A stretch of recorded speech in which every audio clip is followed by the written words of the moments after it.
আপনার পায়ে ধরি, আপনি আমার সাথে এমন করবেন না। আপনি রুম থেকে বের হয়ে যান। আমি আপনাকে বিয়ে করতে চাইনি। আমার মা আমাকে ভয় দেখিয়ে আপনার সাথে বিয়ে দিয়েছে। আমার বিয়ের বয়স হয়নি। আপনি কিছু করলে আমি কিন্তু মরে যাব। আমার কিন্তু তো অল্প বয়সের মেয়ে। আমার স্ত্রীর এমন কথা শুনে আমি রাগান্বিত হয়ে গেলাম। আর তাকে জোরে একটা তাপড় মারলাম। তারপর সে জ্ঞান হারিয়ে ফেলল। আমি তাকে হাসপাতালে নিয়ে গেলাম।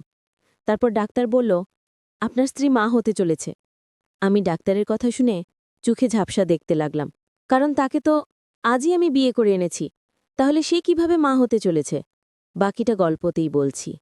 ১৩ বছরের কিশোরী রুভি নিজের সদ্য বিবাহিত স্বামীর জন্য অপেক্ষা করছে বাসর ঘরে বসে। ভয়ে তার গলা শুকিয়ে আছে রীতিমতো। গুন্ডা ছেলের সাথে বিয়ে দিয়েছে তার পরিবার। এসব তার বড় বোন থেকে শুনেছে রুবি। লাল টুকটুকে শাড়ি পরে আছে মেয়েটি। এই শীতের মধ্যে রীতিমতো ঘেমে যাচ্ছে। তখনই কারো পায়ের আওয়াজ পেল সে। হাত পা আরও গুটিয়ে বসল। দরজা আটকানোর আওয়াজ পেয়ে ভয় বুক ধুকধুক করছে। এইভাবে হাত পা লুকিয়ে এসে যে বসে আছো কেন? লোকটার গম্ভীর পৌরুষালী আওয়াজে মাথা তুলে তাকায় লুবি তার দিকে। তবুও মুখ দিয়ে কোনো আওয়াজ বের করে না। রুবিকে কোনো কথা বলতে না দেখে বিরক্ত হয়ে যায় মুন্না। এই মেয়ে, কি বলছি কথা কানে যায় না তোমার? মুন্নার চিৎকারে ভয় পেয়ে এক লাফে খাট থেকে নেমে যায় রুভি। খাট থেকে এইভাবে নামতে গিয়ে পাশে থাকা টেবিলের সাথে পায়ে বাড়ি খায় সে। ব্যথায় হালকা চেঁচিয়ে ওঠে, উপুর হয়ে পা দলতে থাকে রুভি। আর তখনই মাথা থেকে ঘুমটা খুলে যায়। শীতকালে সামান্য আঘাতেও অনেক ব্যথা পাওয়া যায়। মুন্না রুবিকে দেখে অবাক হয়ে তাকিয়েছে রুবি। কান্না করছে ব্যথা পেয়ে। একে তো ভয় পেয়েছে অনেক, তার উপর ব্যথা। এই মেয়ে, তোমার বয়স কত? উত্তর না দিলে মেরে ফেলব। আমার বয়স ১৩ হবে, ৯ তারিখে। রুবির উত্তরে হাঁ করে তাকিয়েছে রুবির দিকে মুন্না। রুবি ভয়ে ভয়ে মাথা নিচু করে দাঁড়িয়ে আছে। তোমার বয়স মাত্র ১৩ বছরের? পিচ্চি মেয়ে হয়। নিজের থেকে এত বড় বয়সে এক লোককে কিভাবে বিয়ে করতে রাজি হলে? নাকি আমার টাকা দেখে তোমার আর তোমার পরিবারের কাছে আমার বয়সটা ম্যাটার করে? মুন্নার এই কথা রুবির কানে পৌঁছাতেই মেয়েটা চোখ তুলে তাকায়। গোল গোল চোখগুলা দিয়ে মুন্নাকে দেখে যাচ্ছে। এইভাবে মুন্না তাকে আর তার পরিবারকে অপমান করতে পারবেন না। মুন্নাও প্রচণ্ড রেগে আছে। তার সাথে কিনা এরকম পিচ্চির বিয়ে হয়েছে।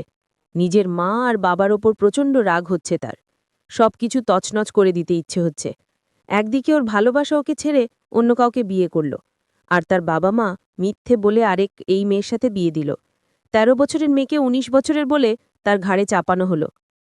এইভাবে আপনি আমাকে অপমান করতে পারেন না। আপনার মতো বুইড়া রাক্ষসকে আমি নিজের ইচ্ছায় বিয়ে করি নাই। আমার মতো পিচ্চি কি আপনাকে বিয়ে করতে চাইবে? আর আমার বিয়ের বয়স হয়েছে? ওই রুনা আন্টি আমার বাবা মাকে ভয় দেখিয়ে আপনার সাথে আমার বিয়ে দিল। এই মেয়ে, এত কথা বলার সাহস কই পাস? চুপ থাক, না হলে তোকে যে কি করব। মুন্নার আগে হিতাহিত জ্ঞান শূন্য হয়ে গেছে। এইদিকে রুভি ভয়ে দাঁড়িয়ে থাকতে পারছে না। রুবির প্রচণ্ড ঘুম পাচ্ছে। মুন্নার জন্য সে ঘুমাতেও পারছে না। মুন্না আবার গ্রুমের বাইরে চলে গেল। মুন্না চলে যাওয়ায় হাঁস ছেড়ে বাঁচল সে। রুবি মুন্নাকে গালি দিতে দিতেই শুয়ে পড়ল। শোয়ার সাথে সাথে ঘুমিয়ে পড়ল রুভি। মুন্না ছাদে বসে বসে ভাবছে, এই পিচ্চি মেয়ের সাথে আমার বিয়ে দিল কেন? এটা কিভাবে মানবে যে তার বউ এক বাচ্চা মেয়ে? তার মা কেন করল তার সাথে এমন? রাত ৩টের কাছাকাছি মুন্নার রুমে ঢুকে গেল। খাটের দিকে তাকিয়ে দেখতে পেল কি সুন্দর এক অপরূপা মেয়ে ঘুমাচ্ছে। মনে হচ্ছে মেয়েটি নিষ্পাপ।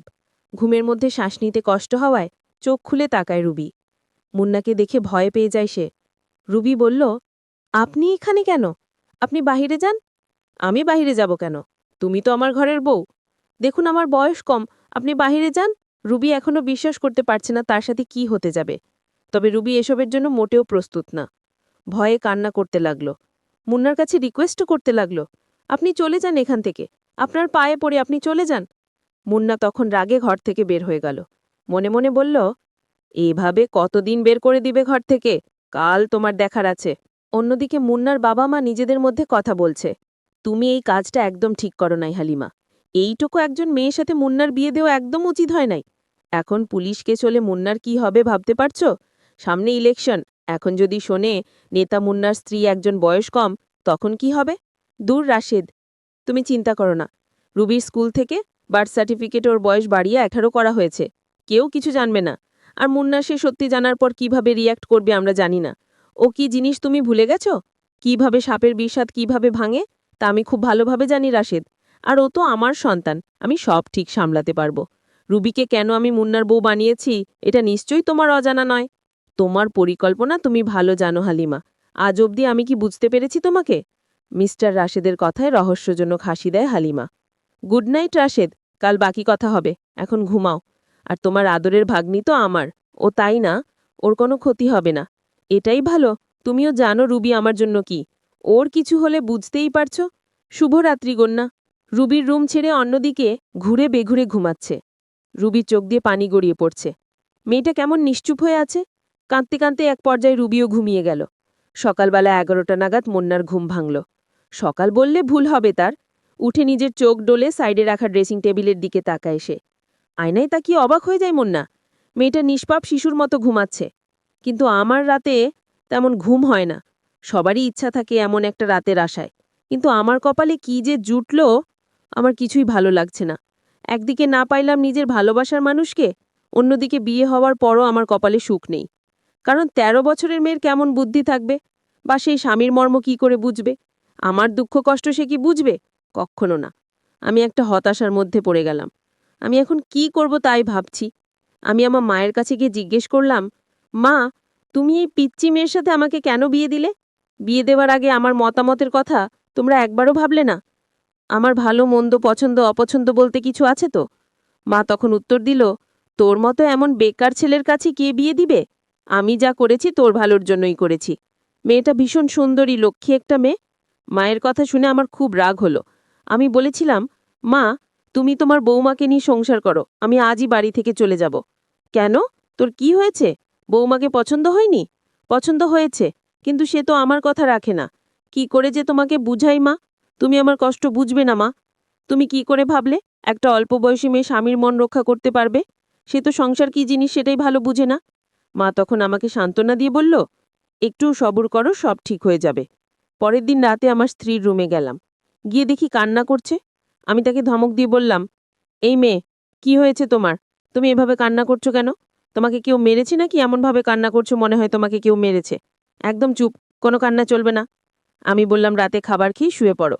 আমি নিচে শুয়ে পড়লাম। মনে মনে ভাবলাম, মেয়েটা অবশ্য ভদ্র, কিন্তু ও আমাকে ভয় পায়। কিছুদিন গেলে হয়তো সব ঠিক হয়ে যাবে। নিজের মনকে সান্ত্বনা দিলাম নিজেই। পরের দিন সারাদিন বাহিরে ছিলাম। রাতে ঘরে ফিরে দেখলাম আমার শাশুড়ি আম্মা আসলেন। আমি আমার শাশুড়িকে এই প্রথম দেখলাম, কারণ আমার বিয়েটা আমার মা আর শাশুড়ি আম্মা দুজন মিলে গোপনে কাজী এনে করিয়েছিল। কিন্তু আমার মা বুঝতে দেয় নাই যে এটা তোর শাশুড়ি আম্মা। আমি আজ শাশুড়ি আম্মাকে দেখে চমকে উঠলাম। শাশুড়ি আম্মার বয়স খুবই কম। আমার কাছে মনে হচ্ছিল আমার বউ আর শাশুড়ি আম্মা দুই বোন।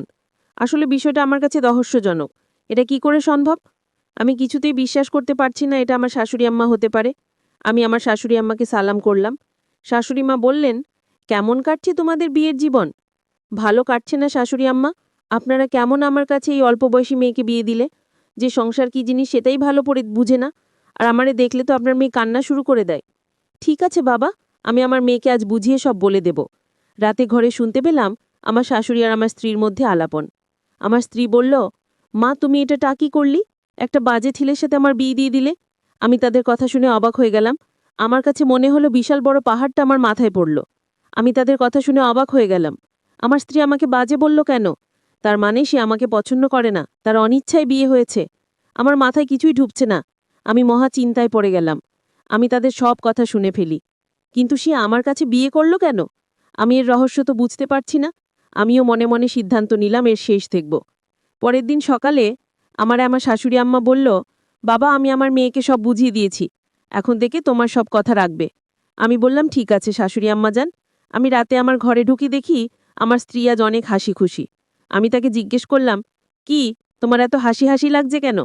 সে তখন উত্তর দিল, আমি কখন হাসবো আর কখন কাঁদবো এটা আমার ব্যক্তিগত বিষয়।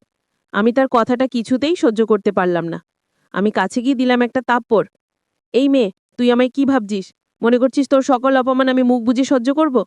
কিন্তু তাপ্পড় মারার পর লক্ষ্য করলাম আমার স্ত্রী অজ্ঞান হয়ে গেল। আমি মনে মনে ভাবলাম, এটা আমি কি করলাম? মরে গেল না তো? তাড়াতাড়ি হাসপাতালে নিয়ে গেলাম। তারপর ডাক্তার বলল, আপনার স্ত্রী গর্ভবতী, আপনি বাবা হতে চলেছেন, মিষ্টি খাওয়ান। আমি ডাক্তারের কথা শুনে অবাক হয়ে গেলাম। আমি দু চোখ দিয়ে অন্ধকার দেখতে পেলাম। আমার মাথায় মনে হয় বাজ পড়ল। এটা কি করে সম্ভব আমি তা কিছুই বুঝতে পারলাম না। এটা কোন ধরনের পরীক্ষা? আমি ডাক্তারকে বললাম, দেখুন স্যার, আপনাদের কোথাও ভুল হচ্ছে।